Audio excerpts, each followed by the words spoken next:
जीवन बुझ्न कहाँ जानुपर्छ? के साँच्चै जीवन बुझ्न चाहनुहुन्छ? नम्बर 1, पहाडमा जानुस्। एकपटक पहाडको टुप्पोमा उभिएर तल हेर्नुस्। हामीले जीवनमा ठुलो ठानेका कतिपय कुराहरू त्यहाँबाट हेर्दा साना देखिन्छन्। हामी धनको पछाडि दौडिरहेका हुन्छौँ, अरूले के भन्लान् भनेर चिन्तित हुन्छौँ। सानातिना कुरामा रिसाउँछौँ, तर प्रकृतिले चुपचाप भन्छ, तिमीभन्दा ठुलो यो संसार छ। त्यसैले कहिलेकाहीँ प्रकृतिको नजिक जानुस्। त्यहाँबाट तपाईले अरूलाई होइन, आफूलाई हेर्न सिक्नुहुनेछ। यसै गरी नम्बर 2, जीवन बुझ्न एउटा दुर्गम गाउँमा जानुस्, जहाँ सुविधा कम छ। महँगो गाडी छैन, ठुला घर छैनन्, ठुला सपनाको विज्ञापन पनि छैनन्। तर एउटा सानो घरमा परिवारसँगै बसेर खाना खाइरहेको हुन्छ। त्यहाँ बुझिन्छ कि खुसी हुन धेरै कुराहरू चाहिँदैन रहेछ। हामीसँग धेरै कुरा भएर पनि मन अशान्त हुन्छ, तर कसैसँग थोरै भएर पनि मन शान्त हुन सक्छ। त्यसैले जीवनमा सम्पत्ति मात्र होइन, सन्तुष्टि पनि कमाउन सिक्नुस्।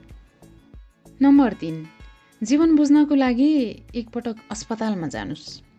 अस्पतालको वातावरणले मानिसलाई एउटा कुरा अवश्य सिकाउँछ, स्वास्थ्यभन्दा ठुलो धन केही रहेनछ।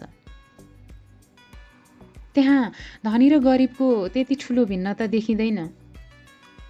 सबैको एउटै चाहना हुन्छ, मलाई बाँच्न पाए पुग्छ। त्यसैले आज तपाईँ स्वस्थ हुनुहुन्छ, त्यो नै ठुलो सम्पत्ति हो। आफ्नो शरीरलाई माया गर्नुस्, किनकि पैसा फेरि कमाउन सकिन्छ, तर गुमाएको स्वास्थ्य र बितेको समय सधैँलाई फर्किने छैन। नम्बर 4, जीवन बुझ्न एकपटक वृद्ध आश्रम जानुस्। वृद्ध मानिसहरूको आँखामा हेर्नुस्।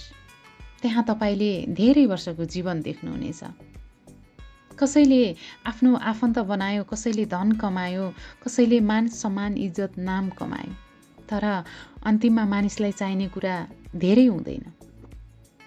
कसैको साथ र माया अनि 2 शब्द मिठो वचन, तपाईको लागि म छु नि, यही नै काफी हुन्छ। त्यसैले सम्बन्धलाई पैसाभन्दा सानो नठान्नुस्। समय छँदै आफ्नो मानिसलाई माया गर्नुस् है। नम्बर 5, अन्तिम दाह संस्कार हुने ठाउँ आर्यघाट। जीवन बुझ्नको लागि एकपटक त्यहाँ पुग्नुस्, जहाँ मानिसको अन्तिम यात्रा पुरा हुन्छ। त्यहाँ केही समय चुपचाप उभिनुस्। न त्यहाँ पदको घमण्ड हुन्छ, न पैसाको अहङ्कार, न कसैको आफ्नो घर, न कसैको गाडी, न आफ्नो सम्पत्ति साथमा लैजान नै सक्छ। जीवनभर हामी भन्छौँ यो मेरो हो, तर अन्तिममा सबै यही संसारमा छोडेर जानुपर्छ। त्यसैले कसैसँग रिस छ भने, जानी नजानी अन्जानमा कसैको मन दुखाउनु भएको छ भने समय हुँदै माफी माग्नुस्, किनकि हामीसँग भोलि आउँछ भन्ने पक्का ग्यारेन्टी हुँदैन नि। नम्बर 6, अन्तिममा आफ्नो विगततिर फर्किनुस्। तर जीवनको सबैभन्दा ठुलो पाठ कुनै ठाउँमा होइन, आफ्नो विगतमा हुन्छ। एकपटक पछाडि फर्केर हेर्नुस्, कहाँबाट सुरु भयो, कति पटक रुनु भयो, कति पटक हार्नु भयो, कति मानिसहरू आए गए, कति सपना टुटे, तर तपाईँ अझै उभिनु भएको छ। त्यसैले आफ्नो विगतलाई सम्झेर पछुतो मान्ने होइन नि, त्यही विगतले तपाईँलाई आजको तपाईँ बनाएको छ। त्यसैले जीवन बुझ्न संसारभरि घुम्नै पर्छ भन्ने छैन।